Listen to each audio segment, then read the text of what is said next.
Ukraine से एक और बड़ी खबर आ रही है। यूक्रेन की सेना की तरफ से बहुत बड़ा दावा किया गया है। दक्षिण यूक्रेन के अंदर रूस के कब्जे वाले हिस्से पर यूक्रेन ने बड़ा हमला कर दिया है। यूक्रेन ने रूस के 2 हथियार गोदामों पर अटैक किया है। इसके अलावा रूस के एक आर्मी बेस पर भी हमला हुआ है। रूस ने भी इन हमलों का पलटवार किया है। तो ज़ेलेंस्की के इन अचानक हमलों से रूस के कैंप में हड़कंप मचा हुआ है। क्राइमिया भी ज़ेलेंस्की के निशाने पर आ चुका है। मिसाइल और ड्रोन के साथ क्राइमिया ब्रिज पर यूक्रेन का बड़ा हमला हुआ है। लेकिन रूस ने इस हमले पर बहुत चौंका देने वाला एक दावा किया है।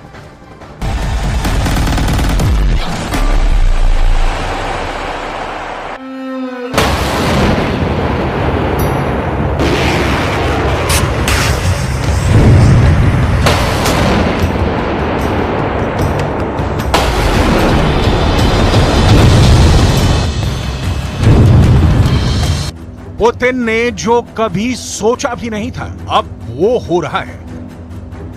पुतिन ने यकीन भी नहीं किया था कि रूस की ही रणनीति को फॉलो करके ज़ेलेंस्की रूस की बाहें मरोड़ने का काम करने वाले हैं।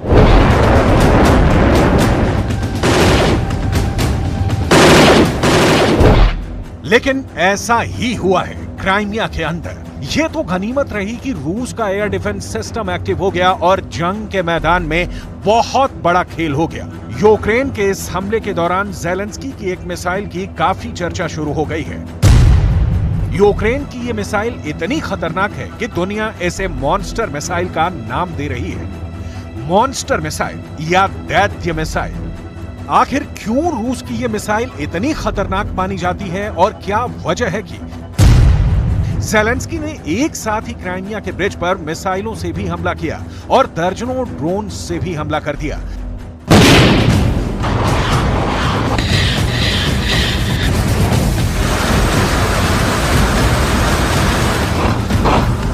लेकिन फिर क्या हुआ? क्या रूस का एयर डिफेंस ये हमला नहीं झेल सका? क्या क्राइमिया का ब्रिज टूट गया और रूस से क्राइमिया का कनेक्शन खत्म हो गया? इन सवालों का जवाब हम आपको देने वाले हैं, लेकिन सबसे पहले यह जानना जरूरी है कि आखिर क्राइमिया ब्रिज का सामरिक महत्व क्या है, जिस पर ज़ेलेंस्की के अटैक अब बेहद आम हो चुके हैं। क्राइमिया 2014 से पहले यूक्रेन का ही हिस्सा था। 2014 में पुतिन ने क्राइमिया पर हमला कर दिया। पुतिन ने क्राइमिया को जीतकर यूक्रेन से अलग कर दिया। क्राइमिया को रूस की मुख्य भूमि से जोड़ना पुतिन का टारगेट है और इसके लिए पुतिन को खेरसोन का पूरा इलाका चाहिए। खेरसोन भी पहले मूल रूप से यूक्रेन का ही इलाका है, लेकिन अब खेरसोन के एक हिस्से पर यूक्रेन का कब्जा है और खेरसोन के दूसरे हिस्से पर रूस का कब्जा है। लेकिन जब तक पूरे खेरसोन पर पुतिन का कब्जा नहीं हो जाता, तब तक क्राइमिया और रूस की मुख्य भूमि को जोड़ने का एक ही तरीका है, समंदर पर बने हुए ब्रिज। ऐसे में 3 मुख्य ब्रिज हैं, एंटोनेव्स्की, क्राइमिया ब्रिज और चोनहार ब्रिज।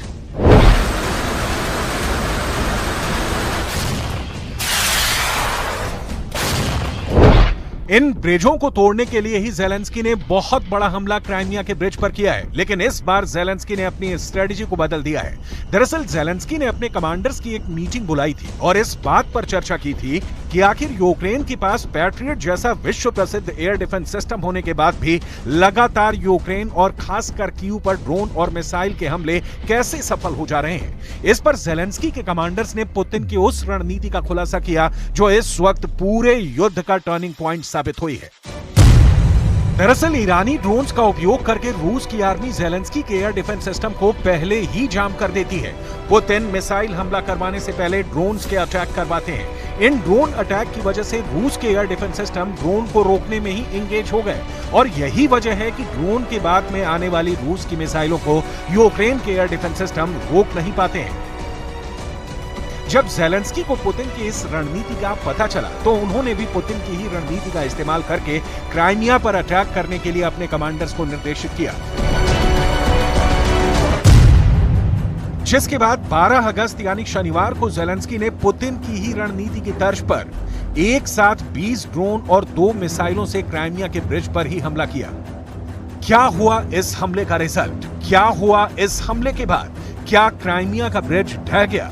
ये सब हम आपको बताएंगे, लेकिन पहले ये समझिए आखिर क्यों S-200 मिसाइल को मॉन्स्टर मिसाइल कहा जाता है? आखिर क्या है ज़ेलेंस्की की ये दैत्य मिसाइल? इस मिसाइल को दैत्य मिसाइल इसलिए कहा जाता है क्योंकि ये मिसाइल काफी ज्यादा ताकतवर है। इस मिसाइल का वजन भी काफी ज्यादा है और इस मिसाइल पर वॉर हेड यानी बारूद भी भारी मात्रा में ले जाया जा सकता है। इस मॉन्स्टर मिसाइल का वजन 7100 किलोग्राम है। इस मिसाइल की लंबाई 35.4 फीट है। इस मिसाइल पर 217 किलोग्राम तक का वॉरहेड लगाया जा सकता है। यह मिसाइल आसमान में जमीन से ऊपर 4 किलोमीटर तक की ऊंचाई पर जा सकती है और इसकी स्पीड मैक 4 है, यानी ये 1 घंटे में 4800 किलोमीटर की दूरी तय कर सकती है। लॉन्च होने के बाद यह मिसाइल 1 मिनट में 80 किलोमीटर तय करती है, यानी हर सेकंड यह मिसाइल 1 किलोमीटर 300 मीटर की दूरी तय कर सकती है।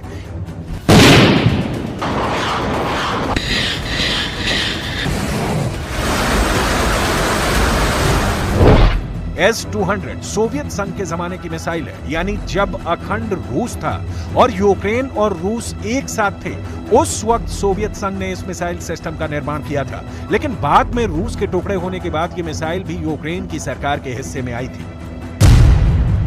1985 में लीबिया में एक युद्ध हुआ था। उस वक्त सोवियत संघ ने लीबिया को ये मिसाइलें सप्लाई कर दी थी। तब लीबिया की सरकार ने कई यूएस बॉम्बर्स यानी अमेरिका के बम वर्षक विमानों पर इस मिसाइल को फायर कर दिया था। 1983 में सीरिया की सरकार ने भी रूस से ये मॉन्स्टर मिसाइलें आयात की थी। ऐसे दर्जनों देश हैं जो सोवियत यूनियन की इस मिसाइल को इस्तेमाल कर चुके हैं। Bulgaria, Iran, Kazakhstan, North Korea, Poland, Syria, Turkmenistan, Ukraine, Algeria, Azerbaijan, Belarus, Czechoslovakia, चेक Republic, Germany, Hungary, Bharat, Libya, Mongolia, Moldova, Myanmar और उज्बेकिस्तान। इन देशों ने कभी ना कभी इस मॉन्स्टर मिसाइल का उपयोग जरूर किया है और यूक्रेन ने भी यही रणनीति बनाकर 20 ड्रोन्स के साथ एक साथ 2 मॉन्स्टर मिसाइलों के हमले क्राइमिया के ब्रिज पर किए थे। रूस के रक्षा मंत्रालय ने बयान दिया है कि 12 अगस्त को मॉस्को के समय के मुताबिक दोपहर करीब 1 बजे यूक्रेन की सरकार ने S-200 surface to air guided missile से क्राइमिया के पुल पर एक आतंकवादी हमले का प्रयास किया। यूक्रेन की मिसाइल का तुरंत पता लगा लिया गया और रूस के एयर डिफेंस सिस्टम ने इसे हवा में ही रोक दिया। इस घटना में कोई नुकसान या हताहत नहीं हुआ।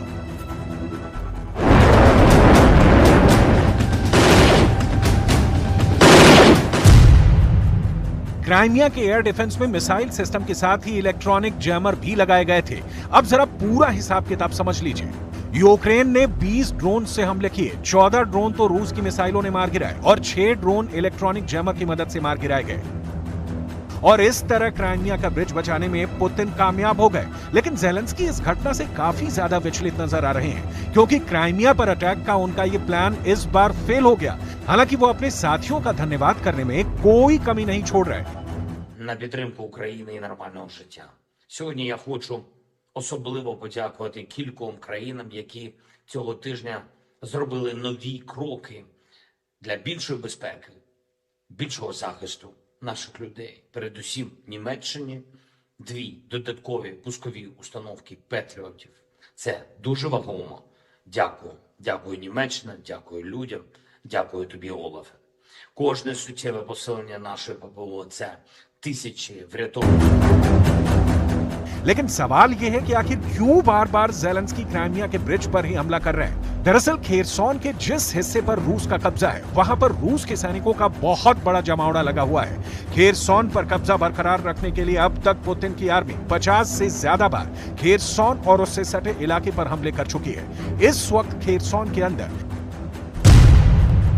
यूक्रेन की आर्मी की 59वीं मोटोराइज्ड ब्रिगेड जंग लड़ रही है और इसी खेरसॉन में रूस की आर्मी की 58 combined army, 48 guard motor rifle division, 22वीं army corps, 126 coastal defence brigade, Russian airborne force और 7वीं guards mountain air assault division मौजूद है। पुतिन ने हजारों की संख्या में रूस के जवानों को खेरसॉन के इलाकों में बिछा दिया है और इन सारे जवानों को हर दिन जिंदा रहने के लिए हजारों टन खाद्य सामग्री, इसके अलावा लड़ने के लिए गोला बारूद की जरूरत होती है। खेरसॉन के इलाकों में हमला करने के लिए पुतिन ने क्राइमिया को मिलिट्री बेस की तरह इस्तेमाल किया है, यानी क्राइमिया में ही लड़ाई का बड़ा गोला बारूद और साजो सामान मौजूद है। इसके अलावा यहीं पर रूस ने बड़े पैमाने पर खाने के भंडार भी रखे हैं। ऐसे में ज़ेलेंस्की का टारगेट बिल्कुल क्लियर है। ज़ेलेंस्की चाहते हैं कि क्राइमिया और यूक्रेन के बीच में मौजूद समंदर में ही रूस को डुबा दिया जाए। इसीलिए वो यूक्रेन के खेरसोन में रूस के सैनिकों का दाना पानी बंद करने के लिए क्राइमिया और खेरसोन को जोड़ने वाले ब्रिज को ही तोड़ देना चाहते हैं। कुछ इंटरनेशनल रिपोर्ट्स में दावा किया गया है कि अगर ये ब्रिज टूट जाए तो रूस की सेना को खेरसोन पहुंचने के लिए 150 किलोमीटर ज्यादा सफर तय करना होगा। और बड़ी बात यह है कि ये 150 किलोमीटर की सड़क एक ग्रामीण सड़क है जो काफी संकरी है। रूस को ज्यादा परेशानी तब हो सकती है जब क्राइमिया को रूस से जोड़ने वाले तीनों मुख्य ब्रिज एक साथ तोड़ दिए जाएं। पुतिन के लिए सबसे बड़ी चिंता की बात यह है कि ज़ेलेंस्की ने यह हमला स्टॉर्म शैडो मिसाइल से किया है, जो ब्रिटेन और फ्रांस ने मिलकर बनाई है। जब से ब्रिटेन की ये मिसाइल यूक्रेन के हथियारों के जखीरे में शामिल हुई है, रूस के लिए हालात खराब हुए हैं। लेकिन इस बार ज़ेलेंस्की की आर्मी ने रणनीति बदलते हुए S-200 मिसाइल से क्राइमिया के ब्रिज पर हमला किया है। तो सवाल ये भी है कि क्या ज़ेलेंस्की की आर्मी के गोदाम में ब्रिटेन से मिला स्टॉर्म शैडो मिसाइलों का जखीरा खत्म हो गया है? और जाहिर सी बात है, जब ज़ेलेंस्की के हथियारों का जखीरा खत्म हो जाएगा तो उनको सबसे पहली चिंता अपने मेडिकल स्टाफ की ही होगी, जो कि घायलों की मदद के लिए ही काफी ज्यादा अहम होता है। Цього тижня наші прикордонники отримали мобільні комплекси медичної підтримки від Нідерландів.